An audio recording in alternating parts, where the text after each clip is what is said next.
Okay, let's jump in. Right now we're going to talk about mobile. How many people in this room use a mobile phone?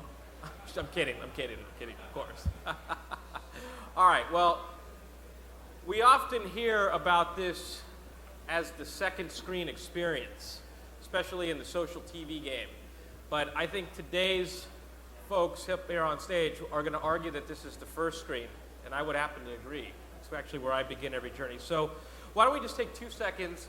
Why don't you introduce yourself, and then we'll throw to you real quick to introduce yourself, and then we'll jump right in.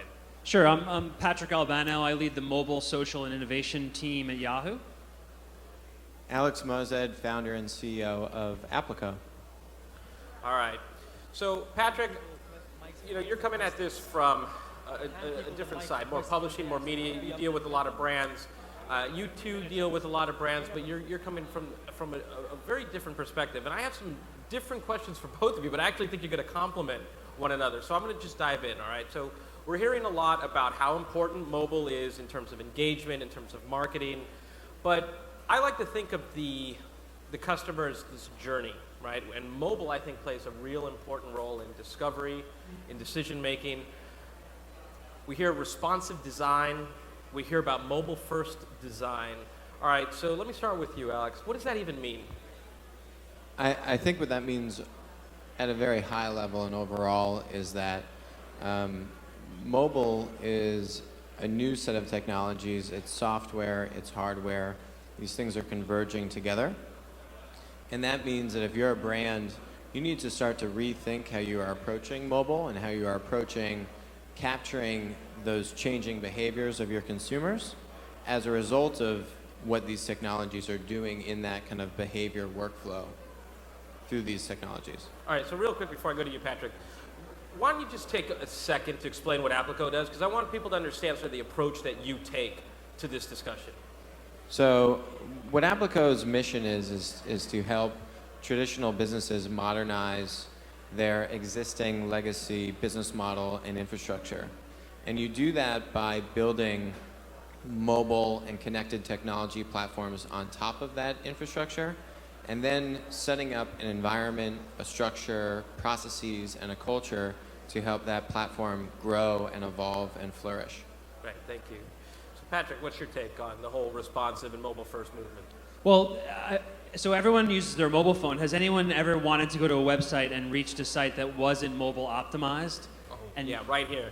Yeah, and then what's the first thing that you do? You go back to where you were and you try to get away from that as quickly as possible. I think that's the perfect example of why mobile first is really important. And we've asked consumers, like, what's the most frustrating thing from brands? And they say the biggest thing is when they reach a brand site that's not mobile optimized, they brand. So I think that sets up the problem, and responsive design and other things solve that problem.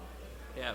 All right, so one of the things that I have a big frustration with, both as a consumer and then also as an analyst and strategist, is that I think mobile is often thought of as just a bolt-on strategy, right? So I was at a conference where, I won't say who it is, but it's an executive at one of the big publishing companies and one of the biggest, was basically telling the audience that we needed to find new ways to optimize existing content in a one-to-many format. And so to design content that would be inherently mobile friendly, which by default sort of takes away what your comments have been, right? So what is it about mobile that brands are missing? Let's start with you, Alex.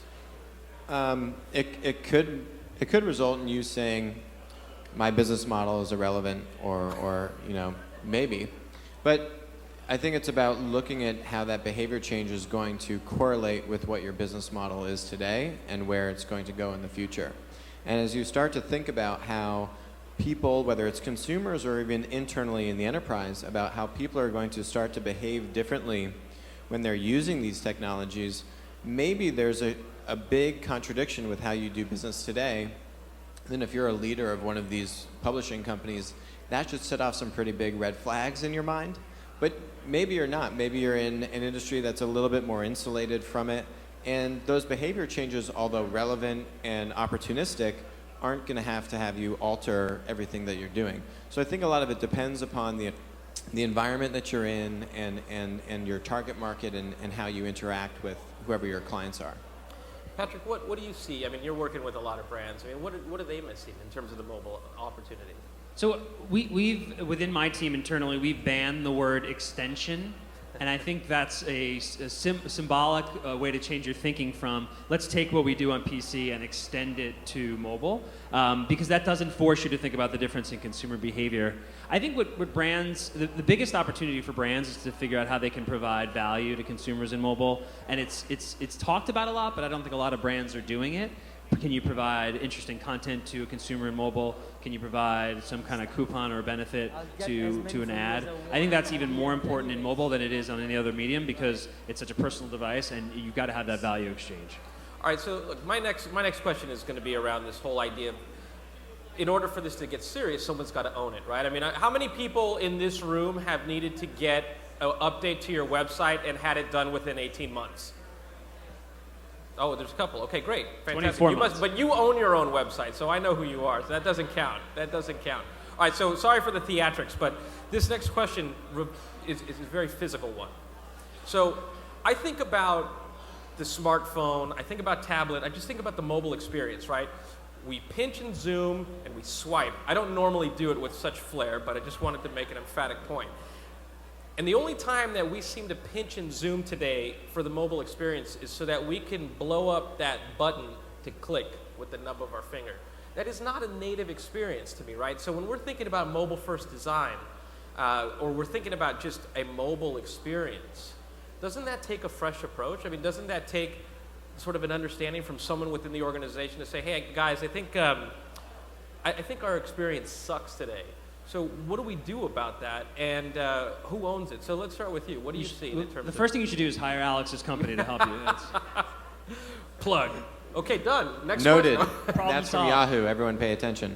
I think if I were to get really fluffy on you, at its core, it's a cultural shift. And I think you can also look at a lot of the things that, Patrick on the other side of the fence and that their company has been going through. But it's a lot about how you look at solving your day-to-day problems with these modern mobile connected technologies versus doing things in the older way. And that is very much so a fundamental way of you doing your job, and it's not something that happens immediately. It's something that takes years and years to do. And I think structurally, if you look at who owns mobile, that is something that we've seen different businesses either centralize mobile activities, have them be decentralized and fragmented. There are a lot of reasons as to why people do it one way or another. There are mobile innovation labs, there are mobile center of commands. There are a lot of different organizational structures that we've seen propping up to help consolidate those people who think in that way and then have them be around one another, and hopefully then that momentum will carry through to the rest of the organization. But it's also very dependent upon what organization you're in, what that existing culture is like, and where you need things to head. Right. All right, so Patrick, come on. What do you tell brands? What do brands need to do? I mean, what is that advice? I mean, obviously there's a problem. And I think it's a perspective problem. I think it's a process problem. I mean, what do you see the best doing? Well, one of the big things we're talking to brands about now is if you think about your daily flow of mobile, you're really picking up your phone throughout the day multiple times. I think Mary Meeker said 100 plus times. So what we're trying to help brands with is this idea that every time you pick up the phone is an opportunity for a moment of engagement with that consumer, but it's also an opportunity for a moment of distraction if another brand is there. So in a lot of ways, you've got to think about mobile in an always-on way, because consumers are always picking up their devices and they're going to be making decisions at each point. So it's a tough thing because that to brands that translates like, okay, that means a lot of money, and that doesn't have to. It just means a different strategic way of thinking about mobile, that it can't be campaign-based. Right. Okay, so I'm going to go to you guys real quick. Does someone have a question for our folks up here? The microphone is ready to roll around. Just stand up, throw your hand up. Not all at once, though, because that's just too confusing.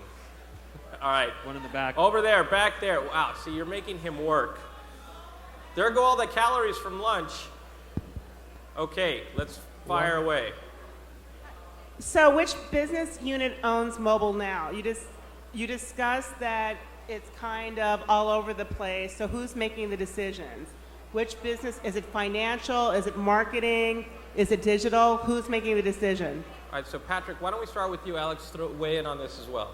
Well, I think we have a unique situation at Yahoo. Our CEO owns it, and she believes in it, and therefore the whole company is really transforming. So I think that's unfortunately, if any of you have the power to fire your CEO, that might be something that you can do. But if you don't, I don't know what the advice is other than it's really powerful when the head leadership of the company can own it and push it through. And that's very abnormal. You see it a lot in the front office. Maybe it's your CMO, your chief of digital, your chief product person. You see it less. You see it somewhat in IT, where maybe because it's tech that they own it. But you also see things like innovation labs being more on the front side of the business. Or maybe if you have a center of command, maybe that's owned more by like engineering or IT. So you see some of those things sprinkle throughout the organization. But I think it's extremely powerful when you have your CEO doing it. And if I could pick where you'd have your mobile center of command or your mobile innovation lab to roll up into, I'd pick the CEO. Yeah, I'm going to add something real quick too, because I live in a world where things don't go my way all the time, and so I have to fight a lot. And in that world, there is no one owner, right? It's whomever wants to try to fight for it. And I think what I'd like to see is maybe an aspirational answer. So with the minute we have left, is just kind of give us change agents some real tangible advice. And I'm going to start. One is, I can tell you that the research that I released today shows that, like you said, there's just a group of people who are starting to create steering committees to own mobile, but where mobile becomes part of the experience, right? So that it's something that's co-owned. What would you add to that? So I think there's two things or two thoughts. One is maybe no one should own mobile because mobile then becomes a side thing that people have to think about. And I think the companies that we've seen be so successful in mobile just really have seamless experiences across devices. So no one owns mobile, but that doesn't mean don't think about mobile. It means that the key is, can you ingrain all of those things that are unique and transformative about mobile in everything you do? Thank you. Last words? I'd say similar to what Patrick was saying, that there are no tech companies in the world. Google, Yahoo, they're just really good marketing and advertising companies that are strong in tech. Amazon's a great retailer, strong in tech, and so on and so forth. That technology, in particular mobile and connected technologies, are ingrained in everything that we do. Now, to get to that point is where that takes a very long time, and that is a true cultural shift. But you asked me to be aspirational. All right. Help me please thank Alex and Patrick for their time and their thoughts on mobile. Guys, thank you so much.